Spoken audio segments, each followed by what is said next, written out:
Anime in 2022 has been nothing short of spectacular, and the summer season did everything it could to keep this fire streak alive. One of the best shows this season has been Lycoris.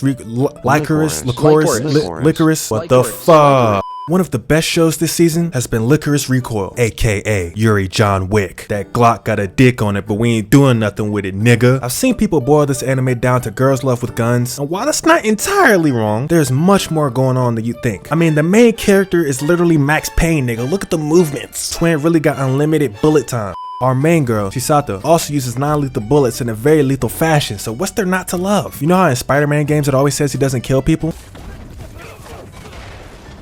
Chisato's just doing that. Sure, this non-lethal bullet just went through a fucking car door, but I'm sure it won't go through this nigga's chest, right? Right? Lycoris Recoil is an anime original project by A1 Studios, and they've done excellent work in the past. But when it comes to anime originals, it's a lot harder to stick the landing. You are so close to greatness! However, in Lycoris Recoil's case, they've managed to use not having source material to their advantage. The tone constantly shifts between a dark, dangerous action and a lighthearted slice-of-life Yuri bait, so nobody truly knew what path this story would take. But while we're on the topic of story, I guess I should explain this one's first. We begin this journey with our happy-go-lucky protagonist, Chisato. While the music and tone will lead you to believe this is some wholesome slice of life, niggas are getting knocked off, slimed out if you will. The Lycoris are a group of orphan girls who are raised from birth with the complete intent to kill. Their main duty is to body bag terrorists and stop any trouble in the city before it even happens. The Lycoris are what keep the very idea of peace alive. We then learn that Chisato is on her way to a mission. Other Lycoris members were trying to capture an arms dealer, but one of their own got captured instead. Headquarters won't allow any of the present Lycoris members to save her, and that's when we meet our second main character, Takina. We immediately find out Twin is with all the smoke. Headquarters keep telling them, oh, don't make any moves, but Takina said, fuck that, I'm about to save my mans. Then she pulls out the super blick, and as you would assume, Takina's defiant actions ended up getting her a demotion. She is then sent to a new division with a new partner, Chisato. This said division is disguised as a cafe, and when Takina enters, we meet the true best girl of the series, Mizuki. I'm telling you, bro, the glasses combo is undefeated. I'm telling you. Takina is a cut and dry, straight to business type nigga, while Chisato is a being of pure energy who can't stay serious for more than 5 seconds. Or that's what we thought, at least. The two of them barely get along originally, but Chisato's bubbly personality eventually breaks down Takina's cold-hearted defenses. But this only happens once Takina learns that despite her stay positive persona, Chisato is with all the static and stick play. Once she witnesses Chisato body a whole van of niggas with a BB gun, she realizes, damn, that's her. She's him. Honestly, I gotta agree with Takina's logic on this one. If I see a nigga Muhammad Ali weave a fucking bullet, I'll listen to anything I have to say. I don't care. I don't give a fuck. Like I said earlier, anime originals can be very hit or miss, but Lycoris Recoil, Lycoris does not sound right, bro. What the fuck? But Lycoris Recoil managed to hit the fucking bullseye. From characters, to animation, to plot, Lycoris Recoil strikes every beat to create a satisfying display of artistry. Starting with characters, this anime has blessed us with an all-time legendary protagonist in Chisato. Chisato's voice actor put this whole project on her fucking back, because the energy she brings to the show feels so fucking real. I thought Chisato was outside my window the other day. What the fuck is that? Every voice actor in the show put on an amazing performance, especially Takina's, but Chisato's VA was just next level. When a character is this well written and the voice actor snaps this hard, it's difficult to take your focus off of them no matter what they're doing. God damn! A pure embodiment of happy energy. Chisato really is the heart of Lycoris Recoil. Get it? Because, yeah, my fault. But hey, Chisato is an outstanding character. She refuses to kill people, which allows her to maintain her cheerful attitude through many situations. But this refusal is also the only weakness of a person who could very well be a killing machine if she put her mind to it. This philosophy is what makes Chisato so interesting in this world, because everyone around her is sending niggas to hell with an express ticket, but she continues to stick to her guns and truly follow her heart.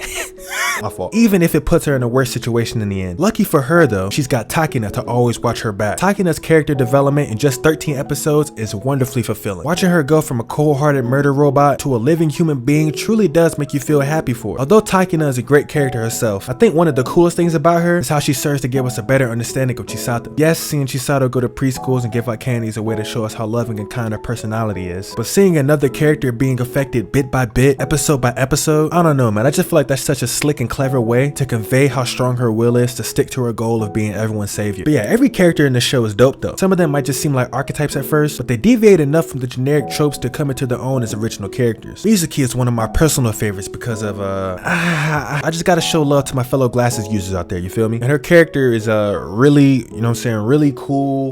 I also fuck with Mika. He's the commander of the cafe base and he's chill as fuck. For starters, I just gotta respect that they did the features of this man justice. We all know that black characters in anime is risky business, bro. It's risky business. There are definitely a lot of characters that have been done well, but there's definitely a lot that have been done very, very poorly. But fortunately, they did my nigga right this time. I wasn't sold on the antagonist of this series for a while, but at the end of the anime, part of his master plan is just leaving guns out in the public, just to prove that niggas be wildin' out here. That's devious. I like that. Good characters are nothing but a waste if the plot is ass. But luckily, A1 Studios came through clutch with the storyline as well. It's got a very detailed world filled with spies, espionage, and but to be honest, when you have characters this good, sometimes I feel like as long as you give them the tools and time to shine, you don't even need to get this freaky with the plot. But they did it though, especially when it's paired with animation this sensational. The story more than meets the needs to become an S-tier anime. I'm in love with the choreography for the fight scenes. Gun fu in anime is something I didn't know I needed in my life, but thank God I got it. Everything has weight in these fights too. I think that's a major factor into what lets this anime slide the line of realistic and over the top so well. Yeah, it's OP bullshit that Chisato can dodge bullets because she's got good enough reflexes to guess what a person's next move will be. But this is balanced out when the kick of a grown ass adult can put this nigga out of commission. Whenever I see someone refer to Lycoris Recoil,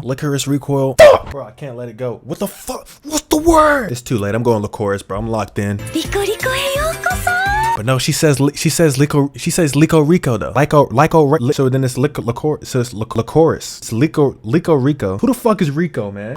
Whenever I see someone refer to Lycoris Recoil, they always call it that Yuri anime. I feel like this is an extreme generalization to a very well thought out plot. Yes, it definitely has its fair share of Yuri bait, but it's an interesting middle ground because it doesn't go full Yuri and turn into citrus with guns, but it also doesn't go complete bait and turn into Sal Euphonium with the Glock. Regardless of how their bond truly progresses though, there is one undeniable fact. Chisato and Takina's relationship is incredibly well written. They're both made out to be their own characters, but their chemistry together on screen is off the charts. Chisato's free-spirited personality may very well be a front given the context of her upbringing, and Takina is dead inside from literally being a child soldier. I think these circumstances built a foundation for a very interesting dynamic because on one hand it's a complete case of opposites attract, but under the surface Chisato may be more similar to Takina than we originally believed, and by the end of the series the way their personalities almost flipped was a dope ass climax for the connection. While Chisato has seemingly lost her will to live and basically accepted her death, Takina has become the energetic one, going out of her way to find an answer for all the issues the two of them are currently facing. So while I think that putting an end to the Yuri bait and finally providing full commitment would be great, the relationship the two of them ended up with was also amazing in its own right. All things considered though, man, this is absolutely one of the best anime of 2022, and that's a big deal. 2022 has been fucking stacked for some reason, so to be a top show this year is not simple, my boy. 2022 is the year of peak.